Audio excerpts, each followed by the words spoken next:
Seeing abuse being ignored, witnessing inequities in patient care, and enduring the physician is always right mentality left her drained and disillusioned. She could no longer stay in a system that wasn't aligned with her values.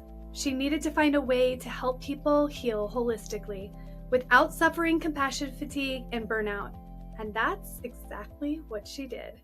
Welcome back to It's Your Story to Tell. I'm back with Tammy Hurst, and in part one, she shared her eye-opening journey through the hospital system and the joys that she experienced alongside of challenges that ultimately led her to question her role.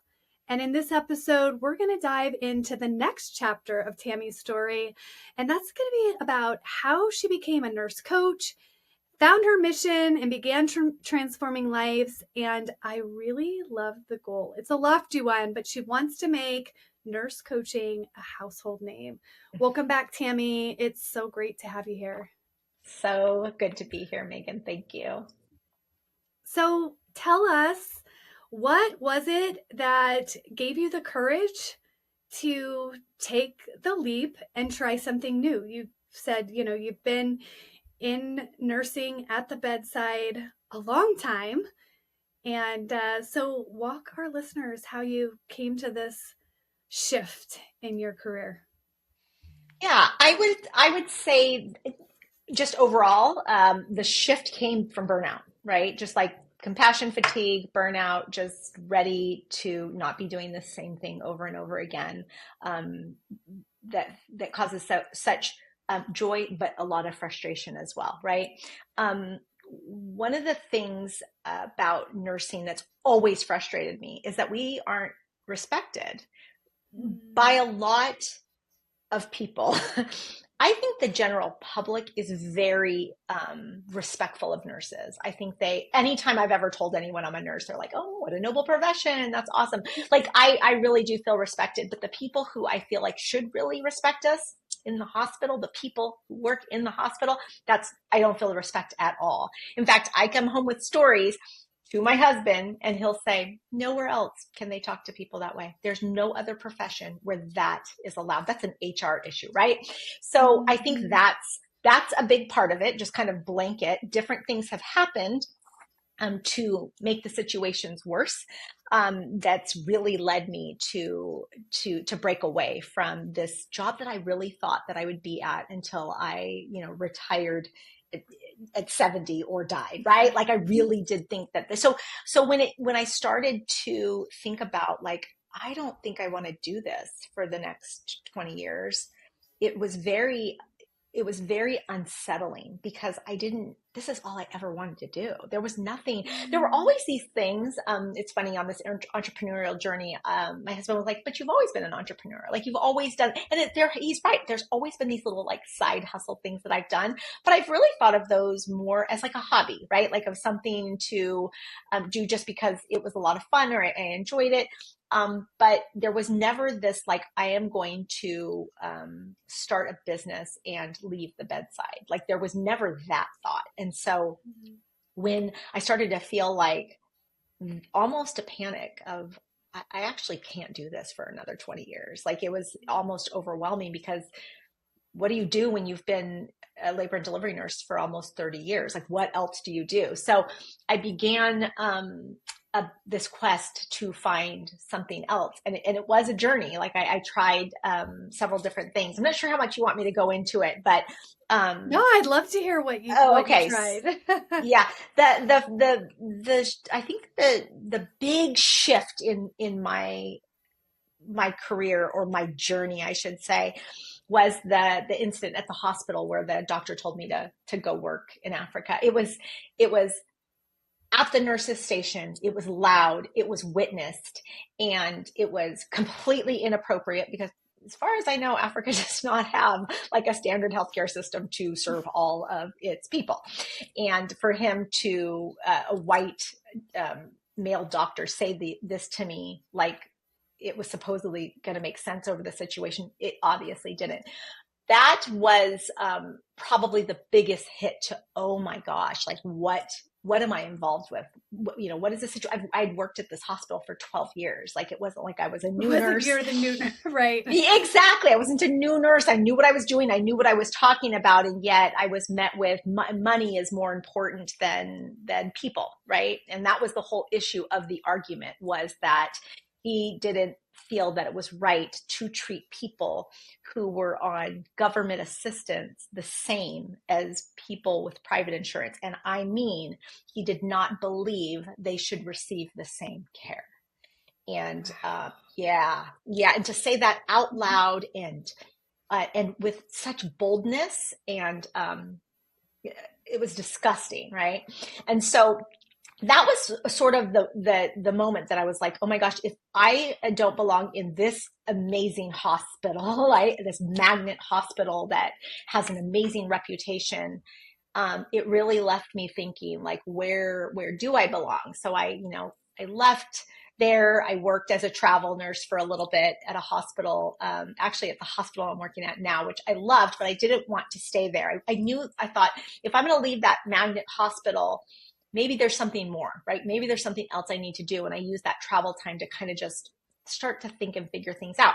I left there and went to be an advice nurse, which honestly, the first 6 months of that job, I was like, this is it. I can do this for the next 20 years. This is awesome. Like, I'm learning things I totally, had set aside because they had nothing to do with labor and delivery. And I was learning them again. It was super fun and exciting until it wasn't. And it wasn't. It was, this burnout actually came from both sides, but there was a large part of it was from the patients who would call in. And because there's that distance, right, from a phone to in person, they would say really hateful and mean things because they could, right? They're on the phone, they're very bold, and that started to wear on me. It's also a system where, if we're going to blow this wide open, us nurses were evaluated for the things that we did wrong. That's what the basis of these monthly meetings with our manager was to talk about all the things that you were doing wrong. Very rarely was it about if you did something right, and I say that because I am just naturally a very fast person. I break a lot of things because I move really fast, but I get things done quickly. It's just in my nature. So I caught on to the call system center system pretty quickly, and I'm fast. And so when I had taken the job there, it had just recently switched. I believe it recently switched leadership, and it was about being fast. And so I was perfect, right? Because I was moving fast, but these people who had been there for 20 years were not fast. And so they were having me train these people who'd been there for 20 years how to go faster. It was terrible. It made me feel bad. It made them feel bad. And so when I would have my meetings with my manager once a month, it was mostly, oh, you're doing fine. Go take 45 minutes to walk around. Because literally you did not have any time off the phone. Like, it was every click, every movement on your computer was monitored from the moment that you clocked in to come to work. And so it was crazy. So I worked 6-hour shifts. For every hour, you got 2.5 minutes off the phone. Yeah. And can you actually even get up and make it to a bathroom in 2.5 minutes? I would run because I was pretty far. Like, my desk was pretty far from the bathroom. So I would literally time it. Or I would bank the time, right? I'd be like, I'm going to save these 2 hours. So I get 5 minutes, it was really, really bad. And if you were a minute, I'm not kidding, I'm not joking when I say 60 seconds late for getting back onto your computer, you were spoken to. So they did not mess around with your time. Like, it was like, you have got to be back on the phones. And the phones, I would count how quickly the next call came in. It was like 2.3 seconds before the next call came in. They were just coming and coming. There was no. Well, and if you have someone coming at you, like in one call, right? And you get off and you go to the next, like, what a dysregulated environment to have to exist in. Like, I can't even imagine. My nervous system is just getting all ramped up just hearing you describe it. Like, much less having to exist and be able to be calm and support these patients who are very frustrated or want to get in for their appointments and all of these things. Yep. Not that it gives them the right, but we also know there's a lot of frustrations within the healthcare system and people can't get appointments and like all of these things, right? That are just leading up to this, it's going to combust. Like it can't Right. continue. Like at some point, Yeah. this is all going to more like implode, probably. Implode. You're exactly right. You're exactly right. And I did that job for a little over 2 years when I realized, okay, I'm going to go back to labor and delivery because that just seems right. But even then it was like, yes, I do. I don't hate labor and delivery. I actually enjoy it, but that spark was gone. And I definitely don't believe in just like doing a job that is just a job to do. I really want to enjoy what I do, especially if you're spending so much time there. So that led to this, like, what do I want to do? Right. This like self-discovery. That was the year I went back to labor and delivery was the year COVID hit. It was 2020. And so then, a friend and I got together and we started this little business. She decided she didn't want to be a part of it. I moved on and did something else. So the first one was like a box, like all prenatal, like I'm pregnant now, what kind of thing. And so it was like a box of all this stuff that you would want as soon as you found out you were pregnant, not knowing anything about business. We had no idea the kind of capital that was going to cost. That didn't work out. Moved on to the next thing. I thought of this wrap, when you're on the OR table and they put your baby on your chest, they're like trying to hold your baby for you. Your arms are, tied down. I thought of this wrap, and it was really interesting. I love that idea. I think it's a fantastic idea. Trying to manufacture that wrap, I was hitting every block that it literally, I felt like, okay, the universe is telling me this is not the right way to go. Like I could not figure it out. Like everything I tried, I just hit a roadblock. So I was like, okay, on to the thing that really sparked my interest, which was a carbonated prenatal drink.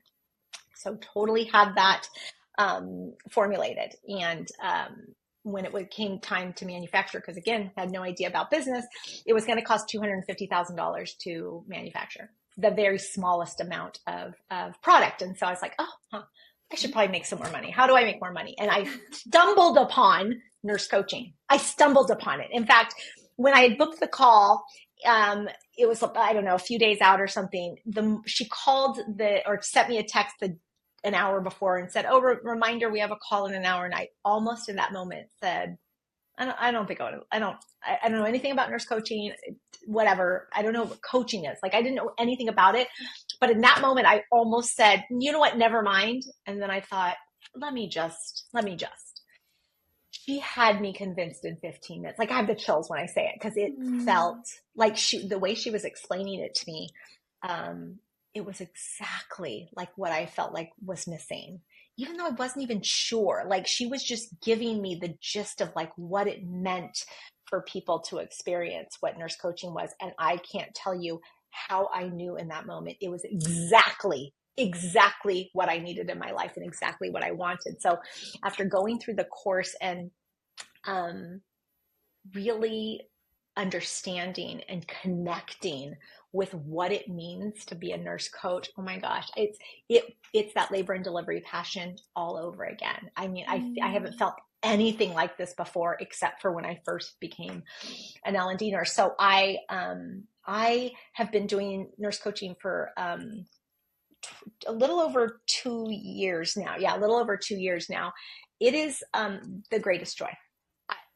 I there's nothing like the one-on-one connection that you have when you meet a client, when you can really understand them, right? Like when you can really hear them and see them in a place that maybe no one has ever seen or heard them. Oh gosh, it's just it is just the best thing ever.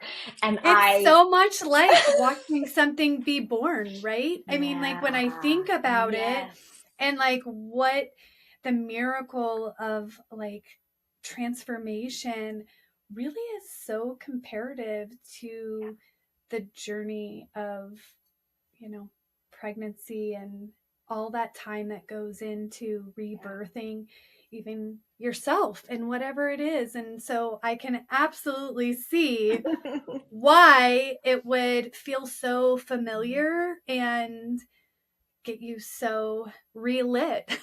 Yeah. Oh, nice. I love that. Yeah, it is. And it's just been, I think, the biggest shock with nurse coaching, aside from the fact that I had no idea what it was and how amazing it was going to be and make me feel, but that the self-discovery that was inevitable, that I didn't know was going to be inevitable, that is mandatory. That there was part of me going, hold on a second, this is not supposed to be about me. Like, this is supposed to be about me helping others, does nothing but support who I am. Like, it just makes me better, stronger, more aware, more compassionate, like all the things that you want in yourself to be better, to be stronger, was created because of nurse coaching, and not in a way as like, I'm going to do this because it happens, as you know, right? As you know. No, And I remember like the first, I think, and I was actually telling somebody on a call, they called me like, tell me about the program. Like they were calling all kinds of different people to get feedback. And I was like, it's so hard to explain I know. because as a nurse, you're going in and you're thinking process and protocols and Yes. like, how do I ask the question? Just tell me how to be a Right. coach and I can do it. And so the first few weeks, you're like, what are you saying? And like the way Yes. it felt kind of, I used the word mystical because I couldn't put my finger on it. And then it clicked. It was like I was having to reprogram everything I knew about being a nurse Yeah. Yeah. because I am not the expert as a coach. I am a guide. And in the hospital, you are seen as an expert to your patients. You're having to Mhm. make split-second decisions. You are in control, which is partly why there's a problem in our healthcare system because patients Yeah. are not empowered, right? Yep. And so it was like flipping everything and it felt so uncomfortable. But it was like that was the process that I had to go through in order to be effective, to move from being the expert to being a guide, asking powerful Yeah. questions, and knowing that the person has the answers inside of them. And even today, sometimes I'm like, wait, Megan, no, this is not you Yep. Mhm. trying to tell them, here's what to do. It's asking them questions and does this feel right for you? Because it may not be, and that's okay. I want you to say that because then you're going to be so much more successful because it's in alignment with you, just like you are so in alignment with what you're doing as a coach because it's who you are. And we want people to figure out those things, whether it's in their, how do you incorporate physical fitness if you've never done it? Like, what Yeah. are you willing to do and what is your schedule? Because I could tell you, like in the hospital, you need to do 30 minutes of exercise, you need to Mhm. cut your Mhm. diet by this many calories. There you go. Is that ever going to actually make a difference? Probably not. No. Mm-mm. I mean, it showed, right?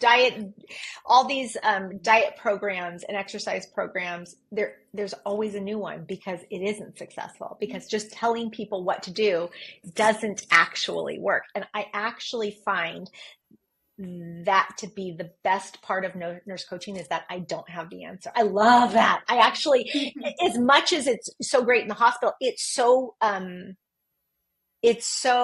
what do I want to say, it releases me from feeling that any sort of like, I'm supposed to do this because of this, I'm supposed to know this or whatever.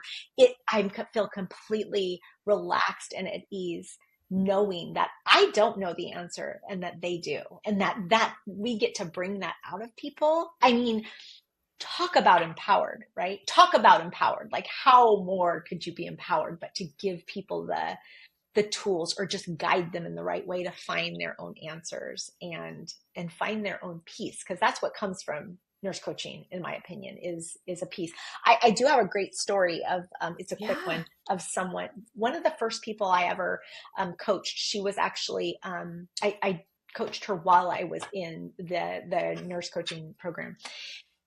She was a young girl and she said she wanted to stop vaping. And so we were going through I was asking her all the different questions about like, how, when she vapes, why she vapes, like all the things are all around vaping. And so talking about like, so, when is it that you do this? She does it with her friends. She does it on the weekends. She actually doesn't own any of the paraphernalia to vape.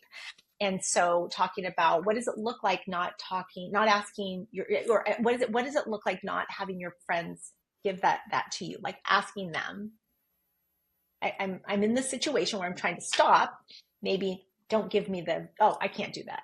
I can't ask them to do that. I can't put that kind of pressure on them. Okay. So what about, she said also alcohol when she drank, that also made her want to vape. And what about not drinking? That wasn't an option either. That's fun for her. That's what she did on the weekends. Everything that was possibly suggested, asked, it was all no, like a quick no, not even it was a no.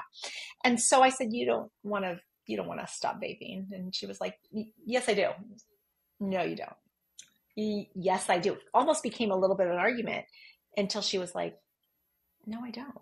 Like, and I was like, and it's okay. Like, that's okay. Take it off your plate. Like, you don't have to, like, you came to me because this is what you think that's what you want to do, right? But you really don't. And letting go of that and just being like, in this moment, at this time, I want to vape. Have at it and be okay. So funny story, because she was connected to my daughter. My daughter saw her not long ago and she told her this exact same story and then said, and because of that conversation, I realized like, I'm never going to stop vaping if I don't make changes now. And she stopped. And that made me, not that I have any sort of oh, I need her to stop vaping, but it is what maybe she thought she needed to do to be healthy, right? And we all get to make those choices, whether we smoke or drink or eat poorly.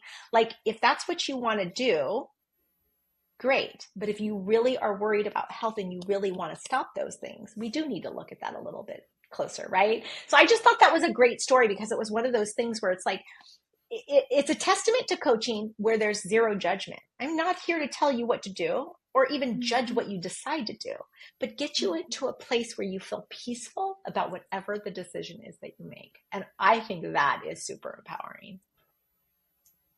Wow, that's awesome. What happened there too was she had to take ownership of her choice, that exactly. She was actually choosing it, which she was not wanting to admit to herself. Yep. Right. And so if we are deceiving ourselves by saying something, but not living congruently to it, sometimes when someone just says, I don't think that's really what you want, because if you did, that you would make these changes. So let's explore that. I had a client early on too, also in the program. And it was where I really started to understand even more so the emotional things that are behind our physical health. And, when you say nurse coach, people think blood pressure, diabetes, chronic conditions, like those types of things. And so that's the majority of who my clients were. But what we found was actually there were emotional things that were keeping them from obtaining what it was that they said they wanted. So they wanted to lose weight, one of my clients, and she knew all the things to do. She had tried every diet, she had done everything. And so I said, well, where do you first remember having a relationship with food where you were having to think about what you ate, when you ate it, kind of the diet mentality? because I wanted to see what was going on and how long ago was that. Well, it turns out it was when she was 10 and her mom was taking her to Jenny Craig and doing Weight Watchers and putting her on all these programs and always judging everything she ate. She knew what to do, but she had to work through that trauma from when food was not something that she could do freely, and she would hide, and all of those unhealthy patterns and relationships, and food became a control thing. It was like, I have control over this. And when we dealt with that, there was so much more freedom, because what she really wanted was to be able to be healthy in retirement, to be able to get on the floor with her grandkids. And so when she could align with her values that she wanted versus acting out of that really hard thing in her life, the relationship with food changed. And that then changed all these other things. That's why, the World Health Organization says that stress is an epidemic, which I think is interesting, because stress is a symptom versus a disease. Yeah. And so no one asked me at the World Health Organization, but I don't know if you can have an epidemic of a symptom, but okay, we're gonna go with it. It's a big problem. Let's just say, but stress is so individualized, and that's what we get to do as nurse coaches, is really look at our patient as the N of one. You're not, oh, everybody should respond this way to this treatment and do it this way. No, let's look at you. Let's experiment with things.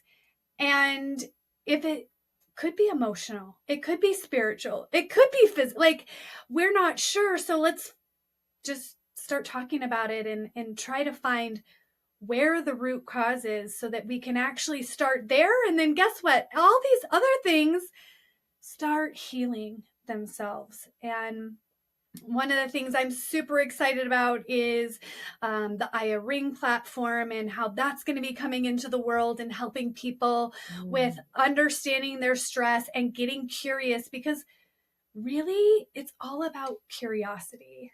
And it's sometimes hard to get curious by yourself, because we tend to look away and avoid the things that are hard. But when we can sit with someone and a nurse coach and explore these things, you just have this safety of somebody else who's sitting there with you and helping you to kind of just process. And like you said, one of the things that changed my life forever was when I was working with a domestic abuse advocate, and she didn't judge me. She understood my story. She was compassionate, and it allowed me, you said peace, like, to just finally, like, exhale. And then from a place of calm is the only place that you can actually make the changes that you want to make. That's right. That's exactly right. Yeah. I love that. I have a Facebook group, a private Facebook group called Fast Fitness Food Freedom, and mostly trying to focus on, like, fitness does not have to be a 2-hour event, right? Like, we can work out, and this is just to kind of move your body, but at the same time, understanding and releasing that relationship, that negative relationship with food, so you can eat and just eat and be happy about it, right? And feel good about it, as opposed to like eating something that's bad and then feel bad about it. Like, that is, how did that ever start, right? Like, that is just horrible. This thing that we all enjoy so much becomes such a taboo, and it's so negative. I think it's so important to have a space where that is safe, right? Where you can talk about your relationship with food, or whatever led you to have a negative relationship with food or your body or whatever, because we all know that this is such a huge, huge issue for so many people out there. So I love that you brought that up, because that is, it affects more than 50% of the women that we know or that we're friends with, I am sure, right? That's just Yeah. goes with everybody. Yeah. Yeah. So I We'll love have that. to put the link in the show notes for that so Oh, people can yeah, check out your yeah, group. But as we're just closing up, tell yeah. me a little bit more about your audacious goal that I am super excited and want to, promote and support so that people can understand they don't have to be alone, that they can have someone just be there with them and ask questions to help them uncover. But what are you doing to make nurse coaches a household name? So when I graduated from the program, the nurse coach program, I kind of like looked around and asked people where do I promote my nurse coach business, my private practice? And there wasn't anything available. Everyone was like, that it actually doesn't exist. So I created a website called Nurse Coach Finders, and it helps two people, right? It helps the nurse coach to promote her private practice, or his. I do have a guy on there, their private practice. And it also, what my hope is to bring in small and medium-sized businesses to be looking for nurse coaches to support their employees. So looking kind of on a bigger scale than the one-on-one, although obviously you can hire a nurse coach one-on-one. So I have there's 32 of us on that platform right now. So you have to be a board certified nurse coach to be on the platform. And I basically put all your information in a way that if someone came onto the platform and they were looking for a nurse coach for weight loss and, weight and diet management, they could find a nurse coach that supports them in that. And they can reach out directly to that nurse coach from the site. So that's nursecoachfinders.com. So helping nurses and small businesses, medium-sized businesses, to support mainly employee retention, because that's what the big concern is on that side of the market. Yeah. Well, I love that. I know we'll be collaborating probably a lot more. I recently joined your Nurse Coach Finders, and I think that there is going to be an opportunity for us and for hiring, and, really, we need more people making it more visible. And we have to work together, because if we work together and we collaborate, that is where people will begin to hear us, right? When there's just a few here or there, they're like, what is this? I don't know. But we're ready to make a move and say that there is a better way to do healthcare, and we're here to support it. So thank you so much, Tammy, for being here and sharing your journey of, going through the hard, having those moments of disillusionment, but coming out empowered and really aligning with the work that you were created for. And I am so excited about your mission. And I hope that happens over the next couple years, where people are all looking to work with a nurse coach and see how it can benefit them. And I know that's just going to ripple throughout our healthcare system and create the improvements to keep it from imploding upon itself. So thanks for joining me. Thanks so much, Megan. This was a lot of fun. I appreciate you. Oh, thank you so much. If this episode resonated with you, we would love it if you would share it. And that way, more people will have the opportunity to learn about other options that are out there in supporting their overall health and well-being. Thank you so much for joining us, and we'll see you next time.